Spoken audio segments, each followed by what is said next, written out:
네, 우리 중앙교회 예배에 오신 우리 모든 성도님들도 가정에서 유튜브를 통해서 예배를 드리시는 우리 모든 성도님들 주님의 이름으로 환영합니다. 유튜브에 전주 중앙 성결교회 링크 하시면 우리 예배에 같이 동참하실 수가 있습니다. 시간이 되었으므로 다 자리에 일어나셔서 주악에 맞추어 묵도드림으로 성탄절 감사 예배를 하나님께 드리겠습니다. 다 같이 묵도드립니다.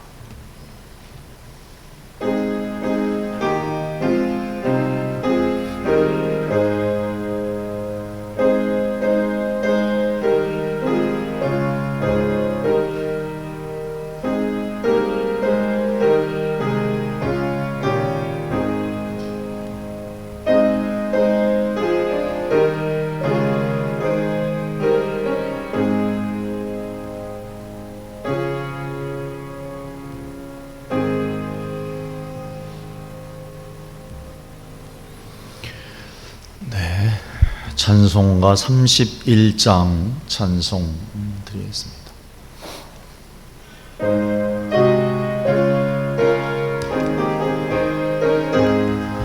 찬양하라 복되신 그 세주 예수 백성들아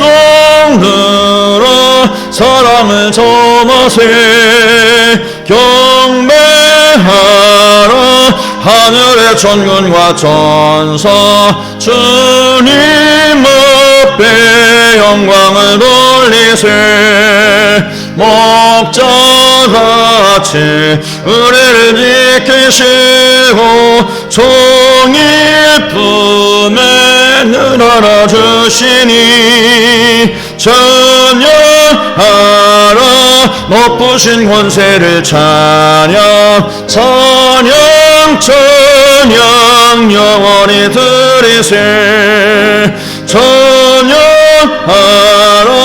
복되신 그 세주 예수 우리 대신 죽임을 당했네 구주 예수 영원한 구원의 소망 경배하며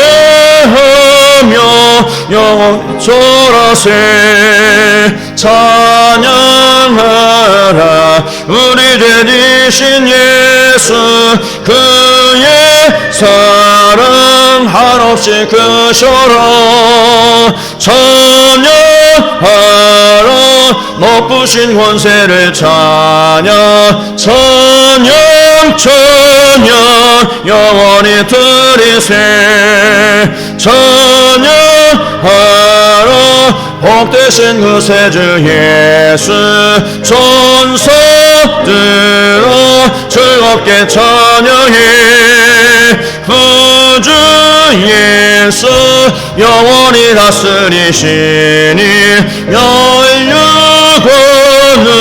주 앞에 드리세 구주 예수 세상을 이기시고 영원 중에 또다시 오시니 찬양하라 높으신 권세를 찬양 영원히 드리세 아멘. 성시교독 119번 성탄절 교독문을 우리 함께 교독하겠습니다. 유인물에 나와 있는 교독문 119번 성탄절 교독문 교독하겠습니다. 여호와의 영광이 나타나고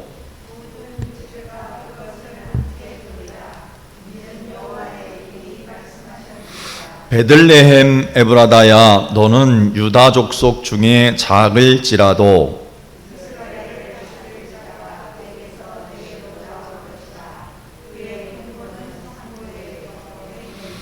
이는 한 아기가 우리에게 낳고 한 아들을 우리에게 주신 바 되었는데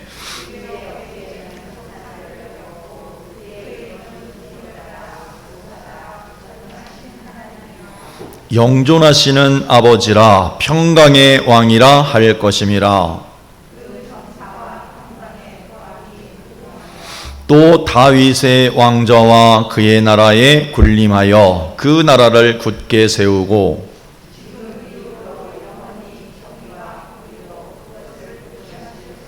천사가 이르되 무서워하지 말라. 보라, 내가 온 백성에게 미칠 큰 기쁨의 좋은 소식을 너희에게 전하노라. 오늘 다윗의 동네에 너희를 위하여 구주가 나셨으니 곧 그리스도 주시니라. 아멘. 사도 신경으로 신앙 고백을 드리겠습니다. 나는 전능하신 아버지 하나님 천지의 창조주를 믿습니다. 나는 그의 유일하신 아들 우리 주 예수 그리스도를 믿습니다. 그는 성령으로 잉태되어 동정녀 마리아에게서 나시고 본디오 빌라도에게 고난을 받아 십자가에 못 박혀 죽으시고 장사된 지 사흘 만에 죽은 자 가운데서 다시 살아나셨으며 하늘에 오르시어 전능하신 아버지 하나님 우편에 앉아 계시다가 거기로부터 살아있는 자와 죽은 자를 심판하러 오십니다. 나는 성령을 믿으며 거룩한 공교회와 성도의 교제와 죄를 용서받는 것과 몸의 부활과 영생을 믿습니다. 아멘. 다 자리에 앉으셔서 찬송가 122장 찬송 드리겠습니다.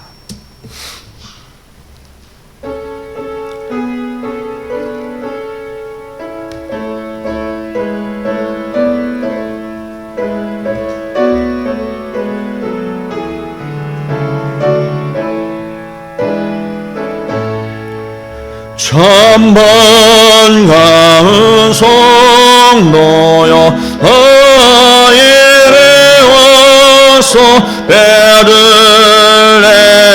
성 안에 가봅시다. 저그의 누이신 나기를 하고 엎드려 절하세 엎드려 절하세 엎드려 절하세 구주 나셨네. 저 천사여 천성아 높이 불러서 이 광활한 천지에 울리래. 주 하나님은 배는 영광을 돌려 엎드려 절하세 엎드려 절하세 엎드려 절하세 구주 나셨네. 이 세상에 주께서 탄생할 때에 참신과 참사람이 되시리래. 저동정녀몸에서 나시었으니 엎드려 절하세 엎드려 절하세 엎드려 절하세 구주 나셨네. 여호와의 말씀이 육신을 입어 날 그와 날 구주가 되셨도다. 늘 항상 찬송을 주옵소서. 빼앗으려 엎드려 절하세 엎드려 절하세 엎드려 절하세 구주 나셨네 아멘.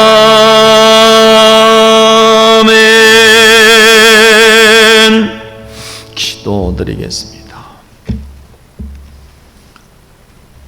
하나님 아버지, 지극히 큰 사랑으로 저희를 사랑하여 주셔서 하나님 독생자를 이 땅에 보내주시고 십자가의 피의 공로로 저희를 구원하여 주시고 하나님 자녀 삼아주신 은혜에 감사드립니다.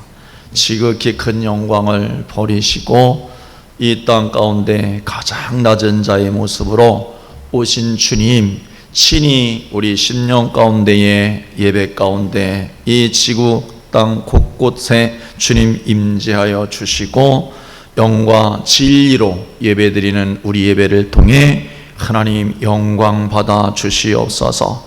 이 시간 드려지는 모든 지구촌 곳곳의 예배 가운데에 천군 천사들의 찬양과 영광을 하나님 홀로 받아 주시옵시고 한량없는 은혜로 구원으로 평강의 복으로 저희 가운데 함께하여 주시옵소서. 두세 사람이라도 주님의 이름으로 주님께서 임재하시겠다고 함께 하시겠다고 약속하셨사오니 친히 임재하여 주시고 영광 받아 주시고 한량없는 은혜로 하나님 구원으로 승리로 축복으로 말씀의 생명수 은혜로 성령의 기름 부으심의 은혜로 저희 심령 가운데 영혼 가운데 허락하여 주시옵소서.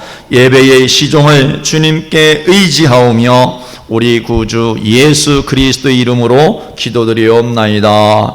아멘.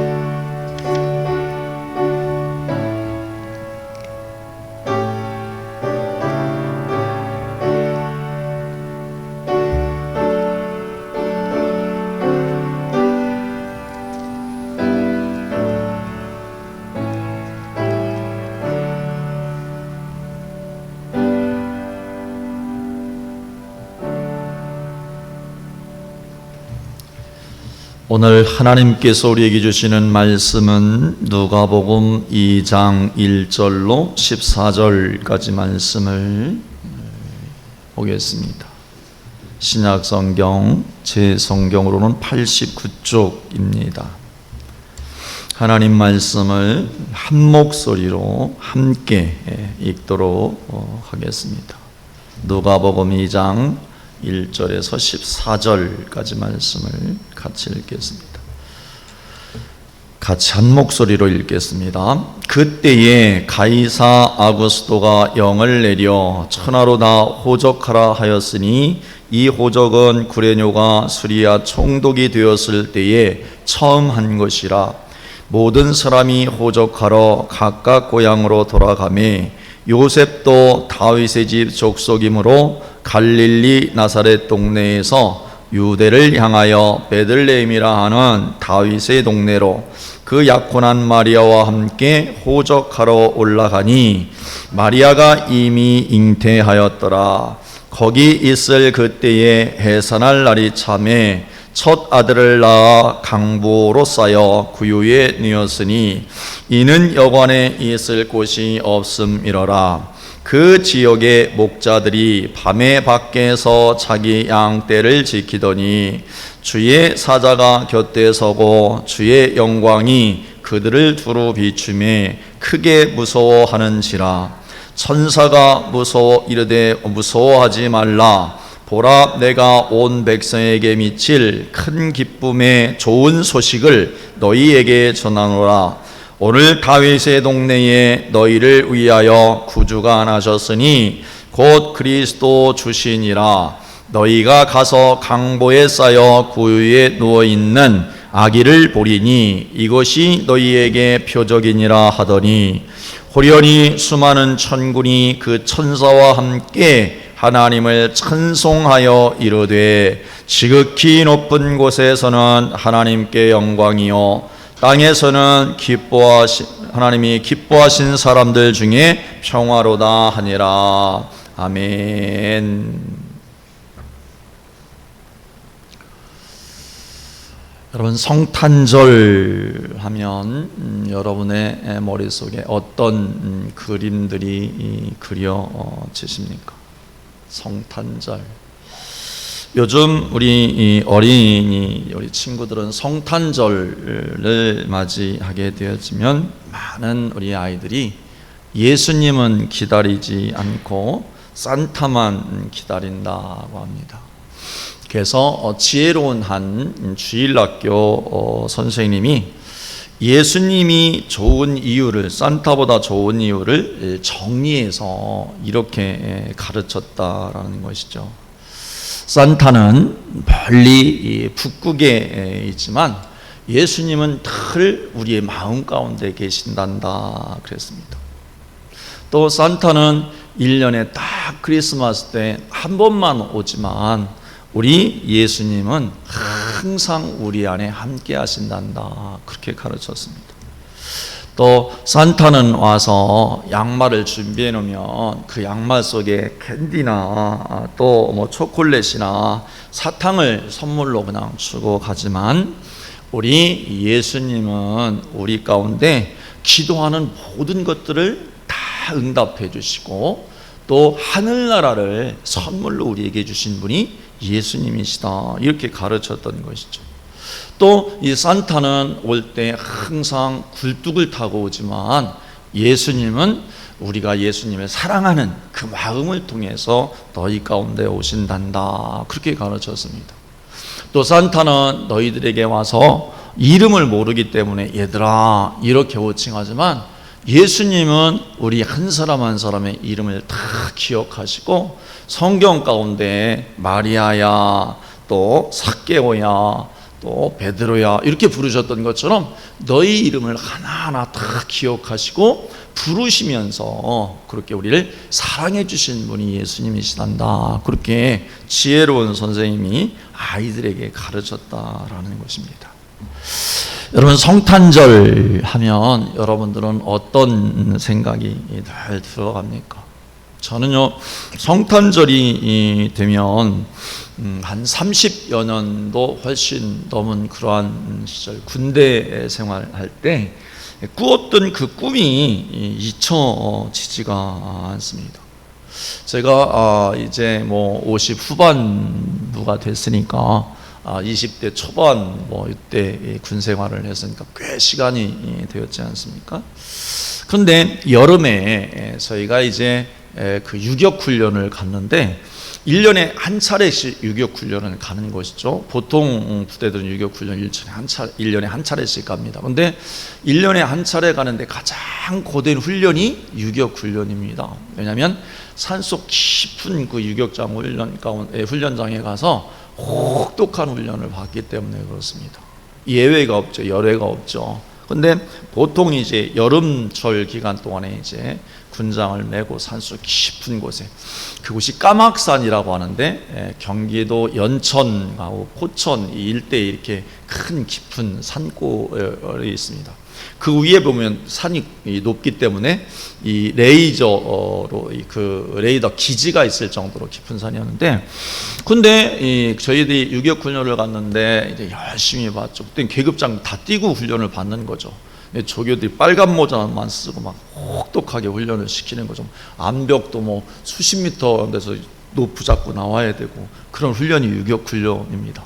근데 절대 유격 훈련은 쉬는 법이 없죠. 그냥 그 스케줄에 딱 맞춰서 아무리 강행군을 하는 훈련인데, 근데 너무너무 비가 많이 오니까 이 조교들도 어찌할 수가 없어서 이제 훈련을 중단하는 것이죠. 유격 훈련을 중단하는 거예요. 다 산 밑으로 내려가라, 본부가 있는 곳으로 내려가라. 그래서 다 내려가는데, 근데 저는 그때에 어떤 마음이 들어갔는가 하면 하나님 앞에 기도하고 싶은 생각이 막 들어가는 겁니다. 강렬하게 기도하고 싶은 마음이 들어가서, 제가 이제 우리 그 부대원들은 다 밑으로 가는데 저는 역으로 산 그 꼭대기로 올라갔습니다. 억수같이 막 비가 오는 거죠. 산 꼭대기 이제 헬기장이 있는데, 유사시에는 전시에는 이제 헬기가 이착륙할 수 있도록 있는 그곳에 제일 꼭대기에 올라가서 정말 하나님 앞에 비를 막 억수같이 맞으면서 손을 들고 하나님 앞에 간절히 기도했습니다. 아마 엘리야 선지자가 갈멜산상에서 그렇게 기도하지 않았을까라는 생각이 들어가는데, 그렇게 하나님 앞에 막 간절하게 기도를 했는데 헌신 기도를 했습니다. 제가 하나님 앞에, 하나님 이 비천한 몸 하나님 앞에 드릴 텐데 하나님 사용해 주십시오 하는 그 기도를 억수로 비를 맞으면서 간절하게 기도하고 한동안 이제 기도했죠. 그래서 저녁 때쯤에서 이제 내려와서 이제 같이 이제 식사를 하고, 이제 그 텐트가 분대 텐트를 쳐놨는데, 야외에서 자야 되니까 유격 훈련이니까 분대 텐트를 쳤는데, 이게 이제 막 너무 피곤하니까 유격 훈련 혹독하게 받지 않습니까? 그래서 저녁 먹고 잠을 잤죠. 잠을 잤는데 아침에 이제 그대로 이제 깨서 이제 또 아침 식사 시간이 되니까 다 식사를 하는데, 아침을 먹으면서 들어가는 생각이 내가 꿈을 꿨는데, 근데 어떤 꿈이지? 라고 생각을 하는데, 그 밤에 꾼 꿈이 그대로 머릿속에 살아나는 겁니다. 아침에 자고 일어나니까 막 비가 와가지고 텐트에 등 젖고 하는 건 난리가 아니고 온몸이 다 비 가운데 이제 젖어서 깼는데, 그 꿈이 이제 생각나는 거예요. 생각나는데 크리스마스 때였습니다. 어떤 때는 크리스마스 때인데, 그 크리스마스 때가 되어져서 나는 이제 길 이렇게 언덕 위에 나 혼자 앉아 있고, 그 밑에는 도시가 되어졌는데, 도시 가운데 교회 종들이 막 타종되어지고 찬송이 막 캐롤이 울려 퍼지고, 그런데 이상하게 많은 사람들이 막 행복하게 이렇게 성탄절을 보내는데, 나 혼자만 그 성탄절 종소리를 들으면서 언덕에 우두커니 앉아 천상천하 유아 독존적인 그런 존재로 정말 외롭게 그렇게 혼자 앉아서 그 예배 드려가는 그 모습들을 물끄러미 보고 있었습니다. 제가 꿈에 보고 있는데, 어떤 한 여인이 이제 자기 아들과 딸이겠죠, 손을 잡고 이제 예배를 가는 거예요. 그 길을 따라서 예배를 가는데, 그분이 정말로 귀하게 생긴 여자분이었는데, 그 미소 짓고 천천히 그렇게 행복한 그 얼굴을 하면서 지나가다가 내 얼굴을 미소를 짓고 한참을 바라보더니, 그분이 이러한 이야기를 하는 거죠. 한국말을 하는 것이 아니라 영어로 I seemed you mountains of grace라는 영어를 하는 거예요. 꿈속에 분명히 한국인인지 어쨌든 모르겠는데 동양인인 틀림이 없는데, 정말로 아름답게 생긴 그 여인이 그 이야기를 그 영어로 한 문장을 하고 이제 그냥 저를 보고 그냥 지나가는 거예요. 그래서 이제 그 꿈이 생각나면서 영어 그 문장이 딱 생각이 나는 거예요. 근데 제가 그 영어를 들어가지고 해석이 잘 안 되지 않습니까? I seemed you, 당신에게 무엇이 임할 것 같다, 당신에게 무엇이 임할 것 같다라는 거 얼핏 생각이 되고, 마운틴 산에 오르다, 마운틴 산인데 분이 뭐냐, 이게 도대체 분이 모르겠는 거예요. 그레이스는 은혜 그런 뜻인 걸 알겠는데, 그래서 해석이 안 돼서 우리 그 안국환 저희 소대장님이 그때는 서울대 출신이었어요. ROTC 출신이었는데, 이분이 늘 영어 콘사이언스를 가지고, 사전을 가지고 이렇게 막 그 공부를 하시는 그런 분이었습니다. 서울대 그 경제학과를 나왔는데, 그래서 제가 소대장님한테 가서 아침 먹고 이렇게 물었습니다. 소대장님, 제가 영어 한 문장을 누구한테 들었는데 해석이 잘 안 됩니다. 어떤 문장인데? 그래서 I seemed you mountains of grace라고 하는데, 그 뜻이 뭔지 좀 잘 모르겠습니다. 그랬더니 그분이 I seemed you mountains of grace. 분을 잘 모르겠는데 그게 VN이냐 BN이냐, 아니 저 그런 거 잘 모르겠어요. 듣기만 했어요. 그 나도 잘 모르겠는데 내가 한번 찾아보고 저녁 때 너한테 이야기해 줄게 그러시더라고요. 그래서 저녁 먹었는데 안과 소대장이 불러서 야 송일병, 그 뜻이 이런 거야. 당신에게 산맥이라는 거죠. 분이라는 것은 산맥의 제일 꼭대기 봉우리를 이야기한다는 거예요. 산 큰 맥이 있는데 그 봉우리와 같은 그러한 은혜가 내게 임할 것이다 라는 그런 뜻이라는 거예요. 그러니까 이 BEN이 봉우리, 산봉우리, 그러니까 산맥의 봉우리, 그런 뜻이라는 거예요. 그러니까 그 성탄절 가운데 정말로 외롭고 고독하게 앉아 있었던 나에게 그 여인이 영어로 산과 같은 큰 은혜가 당신에게 임할 것이다, 이 축복을 하고 그냥 지나간 거죠, 성탄절에.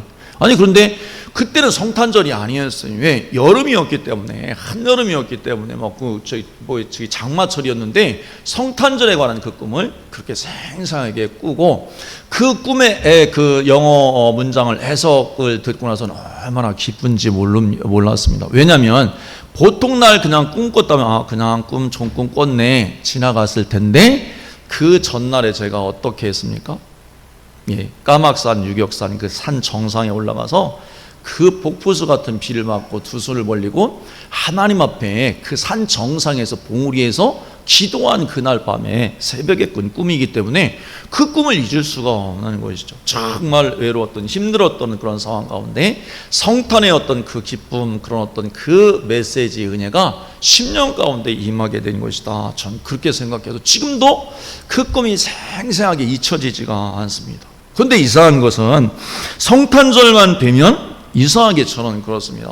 그 어떤 그 기쁨 가운데 어떤 드려지는 그런 것보다도 정말로 고독하고 어떤 면에서는 이런 어떤 상황 가운데 성탄절을 맞이하는 그런 것들이 상당히 많이 있습니다. 그런데 사실은 외적으로 보면 그런 것들이 실제적으로 어렵고 힘들고 또 고독하고 그런 어떤 삶의 자리일 수 있지만, 그 삶의 자리 10년 가운데에 임하셔서 전해주시는 예수 그리스도의 성탄의 은혜, 그것이 가장 크다라는 것이죠. 그것 때문에 예수님이 오신 것이죠.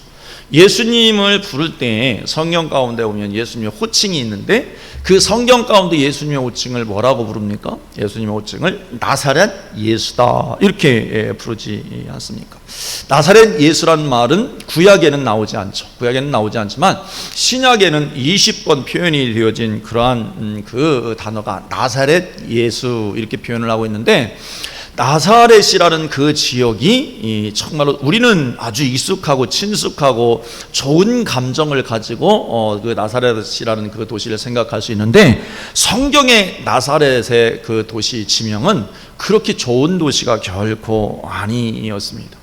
이 빌립과 나다나엘이 친구였지 않습니까? 빌립이 예수님을 만나고 예수님을 이 나다나엘에게 소개하니까, 나다나엘에게 이 빌립이 예수님을 소개할 때 뭐라고 이야기했는가 하면 나사렛 예수, 그렇게 소개를 했거든요. 그랬더니 이 나다나엘이 뭐라고 이야기하는 거면, 야 이 친구야, 이 사람아, 이 나사렛에서 뭐 선한 것이 날 수 있겠어, 그렇게 이야기를 했던 것이죠. 그러니까 나사렛이라는 그 지역 자체가 아주 유대 사회 가운데 천시되어졌던, 천대받았던 그러한 지역이었고, 달동네고 빈민촌이었던 것이죠. 이 유대인들과 이방 사람들이 섞여 살던 그러한 지역이었던 것이죠. 그 나사렛에 예수님께서 이제 나시고 사역을 시작을 하셨던 것이죠. 정말로 낮고 낮은 지역, 천박한 그런 달동네, 그런 빈민의 도시 가운데 예수님이 오셨던 것입니다. 예수님은요, 이 종교의 중심적인 예루살렘에 오신 것이 아니죠. 또 이 로마의 승자들이 있는 로마의 정복도시 가운데 오시지도 않고, 또 이 철학자들이 있는 그리스 아테네에 오신 것이 아니라 나사렛에서 예수님이 오셨다는 거죠. 그래서요, 예수님이 십자가에 못 박혀 돌아가실 때도 그 죄패에 유대인의 왕이라고 썼는데, 그 죄패 앞에 뭐라고 써 있는가 하면 나사렛 예수 유대인의 왕, 이게 예수님의 죄패였던 것이죠. 그러니까 십자가에 돌아가실 때도 예수님이 뭐라고 했는가 하면 나사렛 예수, 그렇게 호칭을 했다는 것이죠. 또 부활하신 다음에도 예수님의 무덤에 가서 시신을 찾는 사람들에게 천사가 뭐라고 이야기하는가 하면, 너희들이 나사렛 예수를 찾는구나, 천사가 그렇게 이야기를 했다는 것이죠. 그러니까 예수님은 태어나서 살아셨던 것이 나사렛이었고, 사역하셨던 곳이 나사렛이었고, 그곳에서 십자가에 못 박혀 돌아가시고 부활하시고 한 모든 예수님의 호칭 가운데 나사렛 예수가 앞에 접두어로 그렇게 붙어 있다는 것이죠. 그러니까 가장 천하디 천한 동네에 예수님이 오신 거예요.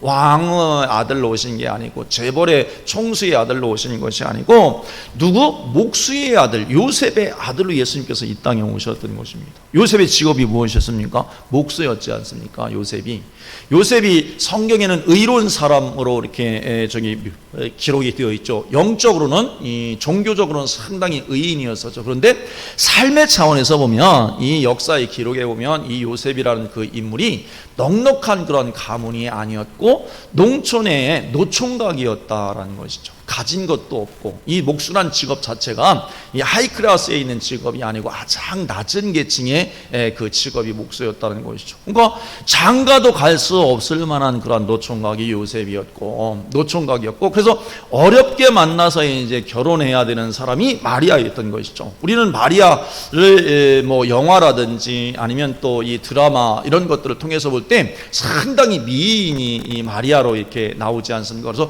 마리아가 상당히 미인이었다 우리 이렇게 생각할 수 있는데 그것은 뭐 연예계에 있는 이야기고 노총각 가운데 재산도 없는 편별한 곳에 사는 요셉과 결혼하는 마리아는 어떤 사람이겠습니까? 그 마리아도 사실은 이 사회의 그 소셜 포지션 가운데서도 결코 높은 단계의 사람이 아니었던 거죠. 단 영적으로 왔을 때 마리아는 순종의 여인이었었고 그 마리아가 정말로 이 종의 자리에 낮은 자리에 처한 그러한 어떤 그 신심을 가져서 하나님께 쓰임 받았을 뿐이라는 것입니다. 그런데 그러한 예수님께서 이 태어나실 때 보면 그러한 가정 가운데 태어나셨는데 보면 오늘 본문 누가복음 2장 우리가 읽은 말씀 가운데 보면 로마의 황제가 이제 그 총독이 호적 명령을 내려서 이제 모든 유대인들이 다 고향으로 돌아가서 호적을 해야 되는데 대이동이 일어나게 되어졌던 것이죠. 대이동이 일어났는데 문제는 이제 그 지역 가운데에 여관이라든지 뭐 그런 숙박 시설이 거의 없는 것이죠. 돈 주고도 살 수 없는 그러한 상황이 된 것입니다.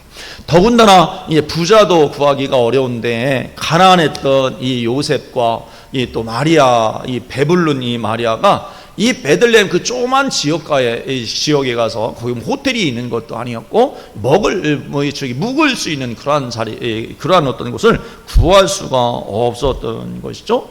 그런데 그때 이 마음씨 좋은 농부 하나가 배부른 마리아의 그 상황을 아마 보았겠죠. 그를 이제 집으로 들여서 묵게 했는데 어디에서 묵게 했는가 하면 우리가 잘 아는 대로 이 말 구유, 짐승의 구유 가운데에 예수님을 그 출산할 수 있도록 도왔다라는 것이죠. 그러니까 이 가난한 집에 그 손을 빌려서 예수님이 태어나시는데 태어나시는 것도 어떻게 태어나십니까? 말 구유에서 예수님이 태어나셨던 거예요. 또 예수님이 태어나신 그 소식을 듣는 사람들이 또 누굽니까? 가장 먼저 들었던 사람이, 예수님의 탄생 소식을 가장 먼저 들었던 사람이 목동들 아니겠습니까? 이 누가복음에 쭉 읽다 보면 목동이 가장 먼저 예수님의 탄생 소식을 천사들로부터 듣고 그 자리에 가서 확인하는 내용이 이제 기록이 되어 있지 않습니까?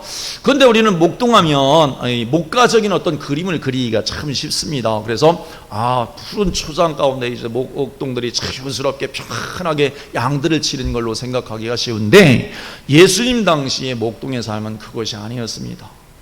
일용직이었던 거예요. 이 목동들이 정말로 어려운 사람들이었습니다. 어려운 환경 가운데 양들을 치었던 거죠. 주인은 양을 치는 것이 아니라 이 일꾼들이 이제 일용직들이 이제 야생 짐승들과 함께 그렇게 양을 치면서 밤에도 잠을 못 자고 이제 불침번을 쓰면서 양들을 지키고 낮에는 그 떼용볕에 막 얼굴이 시커멓게 그러고 손은 뭐 굳을 대로 막 다 굳고 그런 어떤 정말 오늘날로 이야기하면 다 피곤에 쩔어 사는 사람들, 3D 업종에 종사하는 사람들이 목동이었던 것이죠. 그러니까 사회적으로 경제적으로 최고의 약자에 있었던 사람들이 바로 이 목동들이었던 것이죠.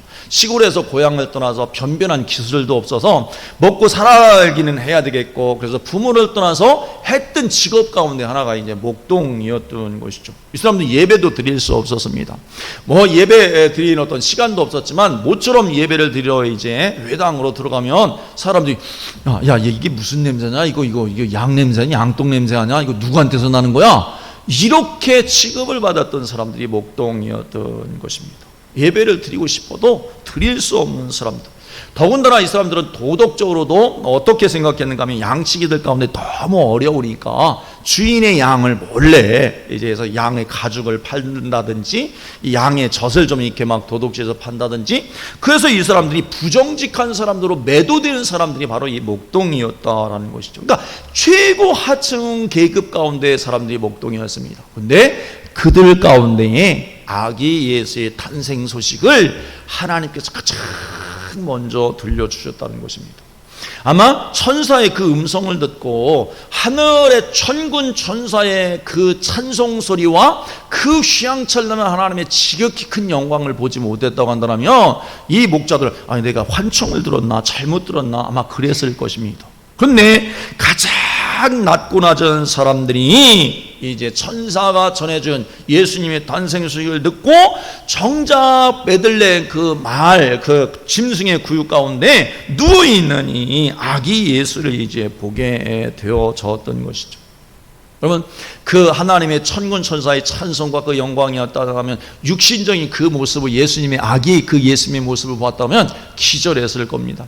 자기들은, 이 목자들은 자기들이 낮고 천하디 천한 사람인 줄 알았는데 정작 구세주 되신 아기 예수가 그 낡은 그 포대기 가운데 낡어서 찢어진 그 포대기 가운데 짐승의 구육 가운데 옆에서는 양들이 음매거리고 그 소리에 깜짝 놀라서 눈을 떠서 휘둥그리는 그 아기 예수 모습을 보았을 때, 이분은 우리들보다도 더 가난한 분이구나, 이렇게 생각했을 거라는 것입니다.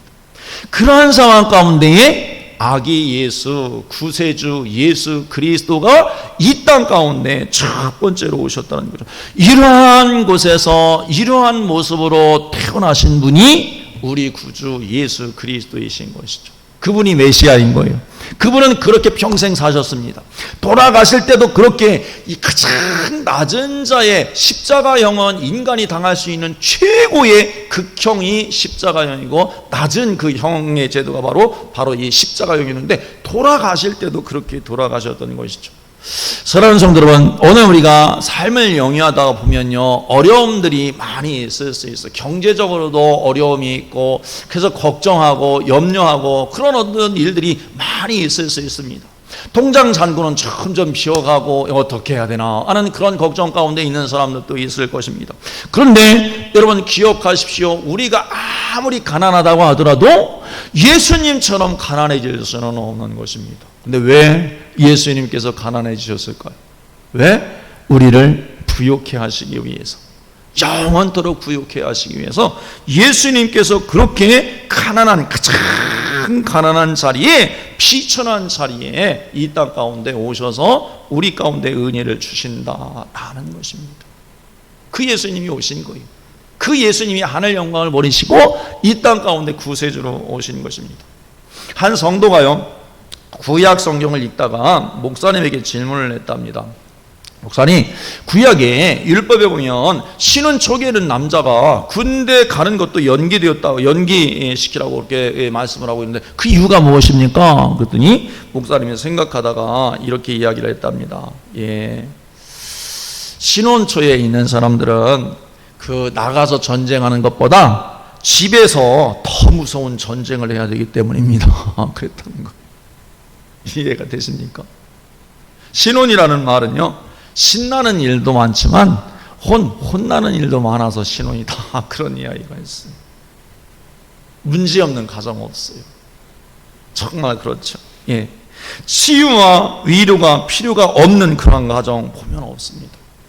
영적 도움이 정말로 필요하지 않는 가정이 없는 것이죠. 그래서 오늘 주님이 가장 낮은 자의 모습으로 오늘 이 땅 가운데 오셨던 것이죠. 그 예수님이요, 부활하셨을 때도 보십시오. 부활하실 때 누구를 가장 첫 번째로 만나 주십니까? 예수님께서 막달라 마리아였습니다. 부활하신 그 영광의 모습을 막달라 마리아 가운데 가장 첫 번째로 만나 주셨는데, 막달라 마리아는 어떤 여인이었습니까? 7 귀신 들려서 그 성경 해석자들은 그 막달라 마리아가 창녀였었다, 그렇게 해석하기도 하고, 또 정신병자였었다, 그렇게 해석을 합니다. 그런데 그 막달라 마리아가 예수님의 시신에 향유라도 한번 발라주려고 향품을 준비하고 갔을 때에 예수님의 시신이 없는 것을 보고 철철 울고 있을 때, 그때에 부활하신 영광의 예수 그리스도께서 가장 비천한 7 귀신 들렸던 그 막달라 마리아 가운데 첫 번째로 예수님께서 나타나 주셨다는 거죠. 울고 있는 마리아에게 뭐라고 말씀합니까? 마리아야, 이름을 부르시면서 예수님께서 첫 번째로 만들어 주셨다는 거죠. 그 예수님이 오시면요, 정말로 절망 가운데 탄식의 밤이 지나고 어떻게 환희의 아침으로 바뀌게 되어지는 거죠. 예수님의 임재 가운데요, 정말 슬픈 그 마음이 예수님이 오심으로 말미암아 춤추는 자의 심령이 되도록 기쁨으로 예수님께서 우리에게 선물을 주시는 거죠. 울고 있는 그 자리, 절망의 자리가 어떻게 정말로 영원한 소망 가운데 그 자리로 바꿔주시는 분이 우리 예수 그리스도 아닙니까? 그분이 오신 거죠. 여러분, 이 제자들 가운데 두 번째로 갈릴리 바다 가운데에서 이 제자들을 찾아오시는 예수님, 부활하신 예수님의 모습을 보십시오. 예수님께서요, 이 그 부활하셨을 때 제자들은 근간의 소문에 의하면 예수님의 제자들을 다 체포한다는 그 명령이 이미 떨어져 있는 것이죠. 더군다나 예수님이 부활하신 이후에는 예수님의 시신을 도적질해 간 사람들이나 이렇게 이제 누명을 쓰고 있었던 것이죠. 더군다나 예수님이 십자가에 못 박혀 들어가시는데 제자들인 자기들이 예수님의 십자가도 지키지 못했다는 어떤 그 자괴감, 그런 어떤 혼돈, 절망의 마음 막 뒤섞여 있었던 것이죠. 그런데 그러한 자리 가운데, 혼돈 가운데, 절망 가운데 있는, 그래서 빈 그물만 던졌던 그 절망의 자리 가운데 누가 찾아오시는 거예요? 예수님이 찾아오셔서 너희에게 평강이 있을지어다 말씀하시지 않습니까? 그 두려움 가운데, 혼돈 가운데 있는 제자들 가운데 오셔서 너희에게 평강이 있을지어다, 예수님께서 그렇게 말씀하셨다라는 것이죠. 그렇죠. 예수님이 오심으로 말미암아 흠이 맞도록 수고했을 때 빈 배였지만, 예수님이 찾아오셔서 어떻게 빈 배가 만선이 되어지는 축복이 제자들 가운데 임하고, 만선이 되어지는 그것이 그 축복으로 끝나는 것이 아니라 그 자리가 사명의 자리가 되어져서 영혼들을 다, 사망 가운데 있는 영혼들을 어떻게 끄집어 구원해내는 그 사명자로 우뚝우뚝 세워지는 일들이 예수님께서 오심으로 말미암아 이루어지게 되어졌던 것입니다.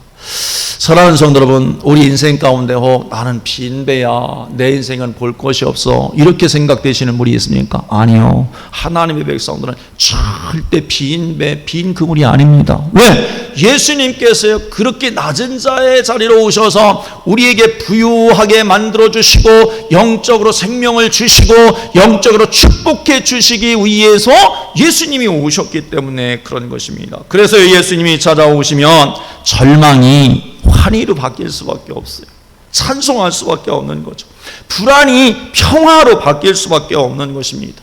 실패가 영원한 승리로, 성공으로 바뀔 수밖에 없는 것이죠. 예수님이 오시면요, 인생의 빈배가 반드시 만선으로 차는 일들이 일어나는 것입니다.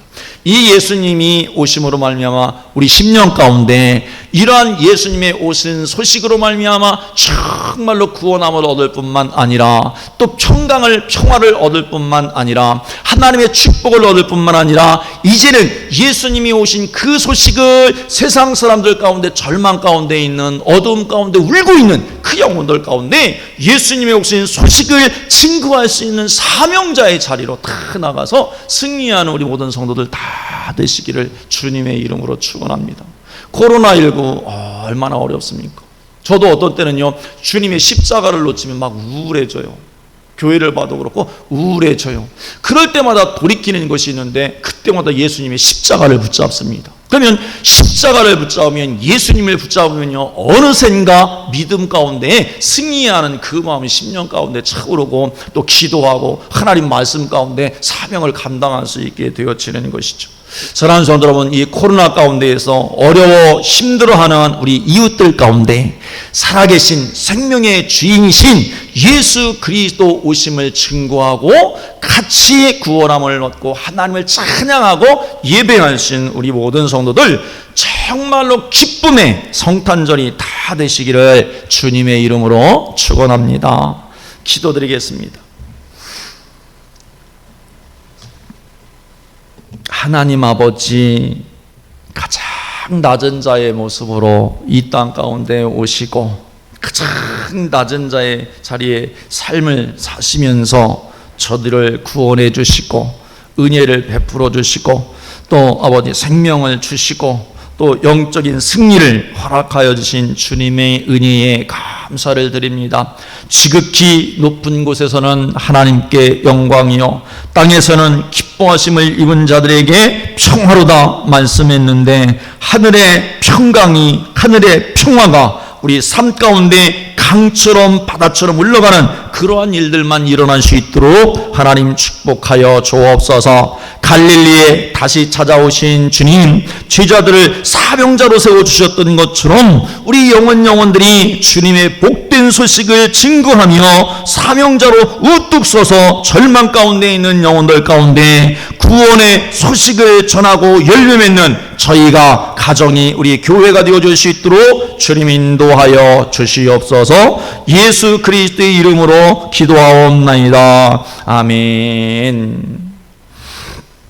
오늘은 성탄절을 맞이해서 특별 순서를 준비를 했습니다. 기도하다가 제가 우리 두 가정에게 좀 이렇게 특별 찬양을 좀 해줬으면 좋겠다. 그래서 그 두 가정을 제가 이렇게 선택을 하게 되어졌는데 찬양을 참 은혜스럽게 잘하는 그 가정이죠. 그래서 우리 김지연 집사님 가정에 우리 두 남매 가영이 민희가 나와서 하나님 앞에 찬송을 드리고 또 우리 양윤아 집사님 가정에서 찬송을 이어서 드리고 제가 마지막으로 잘 부르지는 못하지만 색소폰 연주로 하나님 앞에 영광을 돌리려고 합니다.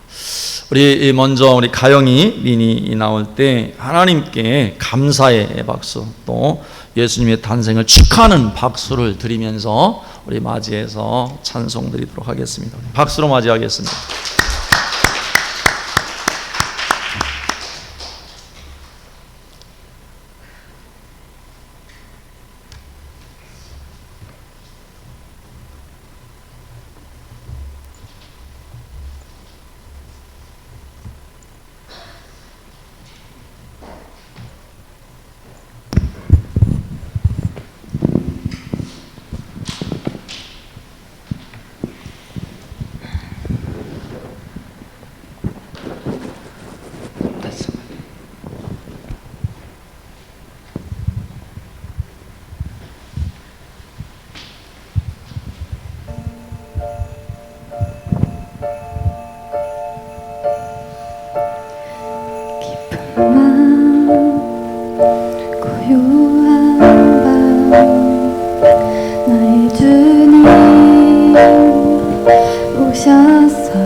않으시나 거룩한 일과는 주를 위하셨네 우리의 친구 되시려 가장 낮은 모습으로 오셨네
있어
너무 은혜스럽죠.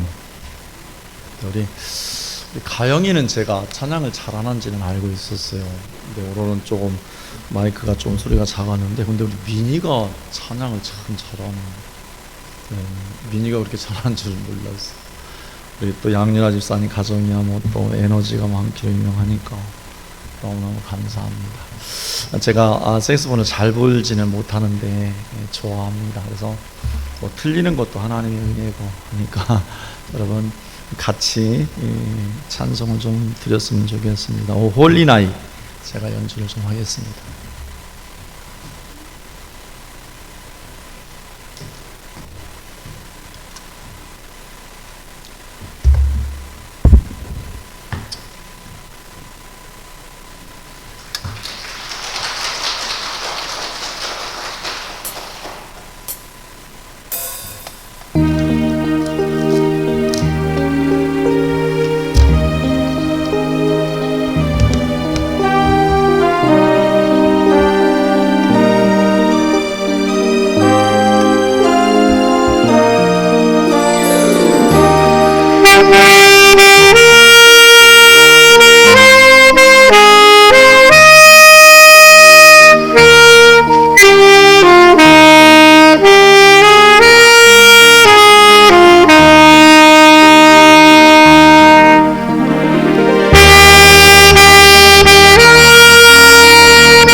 호흡이 가빠서 죄송합니다.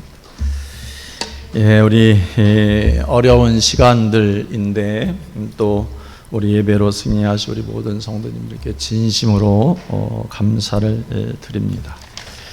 우리 그 광고를 잠깐 말씀을 드리면 우리 원래 코로나19로 인해서 4인 이상 5인은 못 모이게 되어 있는데 예배의 경우에 20명까지는 예배 송출을 해야 되니까 그 담당자들, 예배위원들, 찬송하는 사람들, 기도, 또 헌금위원 이런 분들 또 방송하고 20명까지는 예배가 가능합니다. 그래서 20명 넘으면 안 되겠고 또 20명 안에서도 정부가 지침을 내리는 대로 이렇게 준수를 해서 예배를 좀 드리도록 하겠습니다.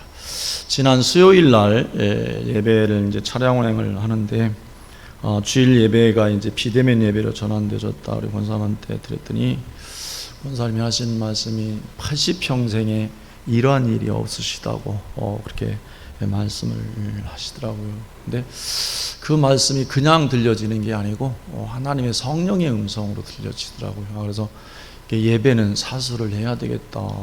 그래서 주일 같은 경우도 뭐 못 드리면 뭐 4명씩이라도 한 5분이라도 예배를 드려야 되나 고민했는데 우리 20명까지는 가능하니까 그래도 주일날 같은 경우도 9시 또 11시, 1시 정도 이렇게 예배를 드리면 나누어서 우리 성도들이 드리면 그래서 하나님 앞에 예배 드릴 수 있지 않을까라는 생각이 좀 들어갑니다. 그리고 송구 영신 예배도 많이 모이진 못하지만 20명 안에서 이렇게 조촐하게 하나님 앞에 올해 감사하고 또 내년을 하나님의 축복 가운데 열어가는 예배를 송구 영신 예배도 그렇게 드리도록 하겠습니다. 예, 우리 옆에 있는 우리 귀한 지체들, 우리 가족들과 사랑의 교제를 한번 좀 나누도록 하겠습니다. 메리 크리스마스 되십시오. 이렇게 인사 한번 나눠주시기 바랍니다. 예, 헌금 시간이 따로 이렇게 안 가졌는데 아마 헌금 드리신 분들 있겠죠. 성탄 헌금 올리진 못했는데 제가 기도하고 우리 다 같이 일어나셔서 115장 찬송 드리고 축도로 예배를 마치겠습니다. 기도하겠습니다. 하나님 아버지 크신 은혜에 감사드립니다. 하나님 저희들 또 성탄절 예배 가운데 하나님 귀한 예물 기도 제목과 함께 주 앞에 봉헌할 때에 주님 기쁨으로 음양하여 주시고 일평생 주님 만날 때까지 아기 예수 복된 소식을 지구촌 영혼들 만나는 영혼들마다 다 전하고 열매 맺는 영적인 축복이 저희 가운데 우리 교회 가운데에 차고 넘칠 수 있도록 하나님 역사하여 주옵소서. 그래서 힘들어하고 어려움 가운데 있는 이웃들에게 살아계신 예수 그리스도의 기쁨의 소식을 증거하고 하나님의 생명을 공유할 수 있는 귀한 일들이 이 코로나19 동안에도 일어날 수 있도록 주님 인도하여 주옵소서. 악을 골짜기에도 소망의 문을 내시는 주님께서 친히 우리 삶 가운데에서 정말로 어려운 삶의 자리 가운데서도 희망으로 믿음을 가지고 주님의 아가페의 사랑을 실천할 수 있는 저희가 되어줄 수 있도록 주님 역사하여 주시옵소서. 주께서 함께하여 주심 믿고 감사드리며 예수 그리스도의 이름으로 기도드리옵나이다. 아멘. 예, 또 우리 양윤아 집사님 가정에서 귤하고 음료수를 준비해 주셨는데 여기서 아마 드실 수는 좀 없고 그러니까 웬만큼씩 좀 싸가지고 가셔서 가정 가운데 좀 나눠주시길 부탁을 드리겠습니다. 예, 다 자리에서 일어나셔서 찬송가 115장 찬송 드리고 축도로 예배를 마치도록 하겠습니다.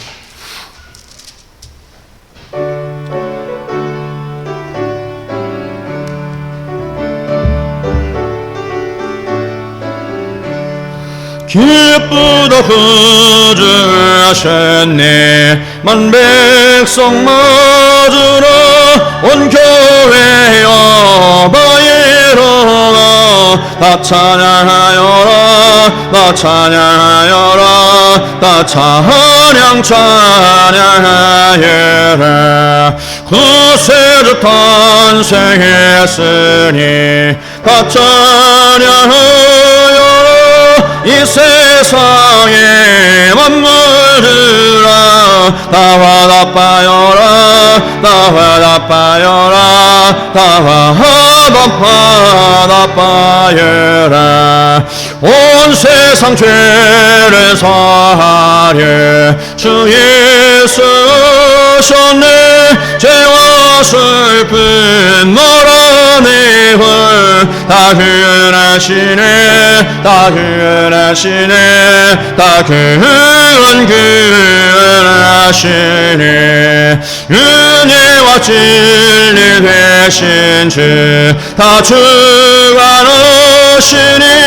만국 백성 구주 앞에 다 경배하여라 다 경배하여라 다 경배하여라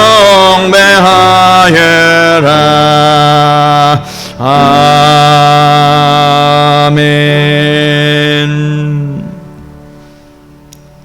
이제는 우리 구주 예수 그리스도의 크신 은혜와 하나님 아버지의 만극하신 사랑과 성령님의 교통하심과 충만하신 은혜 은총의 역사 가운데 아기 탄생 예수 소식을 세상 가운데 전하기로 결단하며 세상으로 나가는 우리 모든 성도들 영혼 가운데에 가정 가운데 우리 교회 가운데 영원히 함께 하옵시기를 간절히 축원하옵나이다. 아멘.